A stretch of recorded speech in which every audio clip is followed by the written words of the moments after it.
We always start in Columbus and then make our way to Cincinnati the day after Christmas. It's a long drive, but we've made it our thing. It's almost like a road trip, a reset between the chaos of one family and the calm, or at least slightly less chaotic, vibe of the other. Last Christmas, though, that tradition nearly came to a screeching halt, and I don't just mean because of a snowstorm or car trouble. We left my parents' house around noon on December 26. It had snowed lightly the night before, but the roads were mostly clear.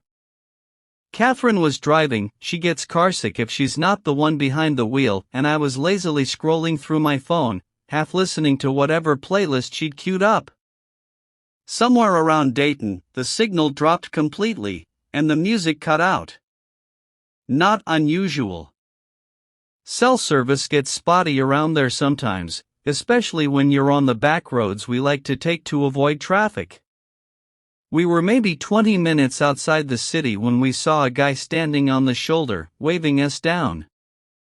At first, we thought it was a stalled car situation, but there wasn't a vehicle in sight. Just a man in a long dark coat with no hat or gloves, despite it being well below freezing. Catherine slowed down out of instinct, but I told her to keep driving. Something about the guy's posture felt wrong. He wasn't frantic or desperate like someone genuinely in need. He looked calm. Too calm. Like he was expecting us. As we passed him, he turned his head and stared directly into the car. I turned to look back through the rear window, and he was still just standing there, not moving. That in itself wouldn't have been too weird, except he was smiling. It was a thin, deliberate smile.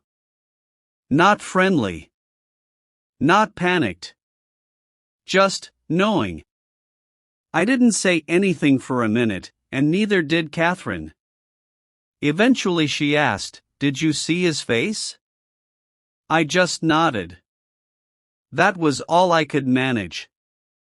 A few miles later, we came across a small gas station and decided to stop. Catherine needed to use the restroom and I figured I'd grab us coffee.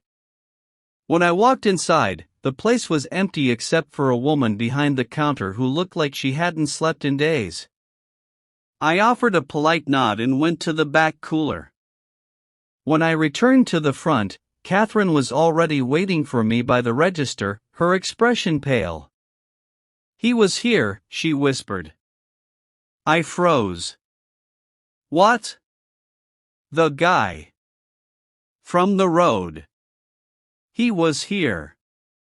I saw him walk out the back. The clerk must have noticed our panic because she asked if everything was okay.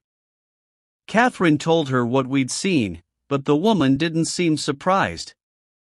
In fact, she looked even more exhausted than before. "That man shows up every year," she said slowly.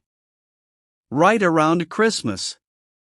Always on that same stretch of road. Always dressed the same." Catherine and I exchanged glances.